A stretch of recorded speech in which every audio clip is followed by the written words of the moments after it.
శ్రీరామనవమి పర్వదినం సందర్భంగా పలు దేవాలయాల్లో ప్రత్యేక కార్యక్రమాలు జరుగుతున్నాయి. మారిస్పేటలోని శ్రీ కోదండరామస్వామి దేవాలయంలో రాములవారి పట్టాభిషేకాన్ని వైభవంగా నిర్వహించారు. స్థానిక మారిస్పేటలో వేంచేసి ఉన్న శ్రీ కోదండరామస్వామి వారి దేవస్థానం అప్పలస్వామి గుడిలో శ్రీరామనవమి వేడుకల్లో భాగంగా ఆదివారం సామూహిక సత్యనారాయణ వ్రతం జరిగింది. శ్రీరామనవమి పర్వదినం వేడుకగా సీతారాముల కళ్యాణం నిర్వహించగా శనివారం మర్రిపూడి రాంబాబు అనురాధ దంపతులచే రాములవారి పట్టాభిషేకం కార్యక్రమం సాయంత్రం ఎంతో వైభవంగా స్వామివారి ఊరేగింపు జరిగింది. ఆ క్రమంలో ఆదివారం సామూహిక సత్యనారాయణ స్వామి వ్రతం భక్తి శ్రద్ధలతో చేశారు. 30వ తారీఖు ద్వాదశ ప్రదక్షిణలు పవలింపు సేవతో శ్రీరామనవమి కార్యక్రమాలు పూర్తవుతాయని ఆలయ ధర్మకర్త లంకా శివానంద కుమార్ తెలియజేశారు. ధర్మకర్తలు కోనపల్లి నారాయణస్వామి, లంకా శివానంద కుమార్, లంకా శివ ఆంజనేయ ప్రసాద్ ఆధ్వర్యంలో ఆలయ ప్రధాన అర్చకులు ధనుష సుబ్రహ్మణ్య శర్మ క్రతువులు నిర్వహించారు. స్థానిక మారిస్పేటలో వేంచేసి ఉన్న శ్రీ కోదండరామస్వామి వారి దేవస్థానంలో నిన్న అంగరంగ వైభవంగా దేవాలయంలో స్వామివారి కళ్యాణం జరిగింది.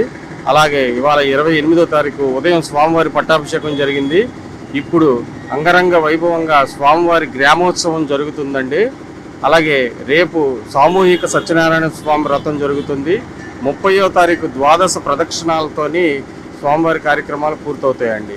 యథావిధిగా ప్రతి ఏడాదిలాగే మర్రిపూడి రాంబాబు గారు అనురాధ గారు దంపతులచే స్వామివారి కళ్యాణం నిర్వహించామండి.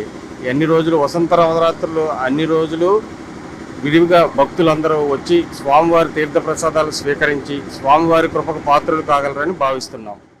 వసంత నవరాత్రోత్సవాల సందర్భంగా చిన్న భద్రాద్రిగా పేరుగాంచినటువంటి ఈ తెనాలి పట్టణంలో అప్పలస్వామి గుడిగా పేరుగాంచినటువంటి మారిస్పేట శ్రీ కోదండరామస్వామి దేవస్థానాన్ని ఎంతో అత్యంత వైభవంగా కమనీయంగా శ్రీ సీతారాముల వారి కళ్యాణాన్ని శ్రీ మర్రిపూడి రాంబాబు అనురాధ దంపతులు జరిపించారు. ఈ కార్యక్రమాన్ని దగ్గరుండి శ్రీ అప్పలస్వామి మనువళ్ళు శ్రీ లంకా శివానంద్ గారు, అలాగే వారి తమ్ముడు ఆంజనేయ ప్రసాద్, అలాగే శ్రీ కోనపల్లి నారాయణ స్వామి గారు వారి మనవడు వీరందరూ కలిసి ఎంతో దిగ్విజయంగా జరిపించారు. అక్కడ భద్రాద్రిలో ఏ విధంగా అయితే జరుగుతుందో ఇక్కడ కూడా అంతే వైభవంగా అత్యంత వైభవంగా కన్నుల పండుగగా జరిపి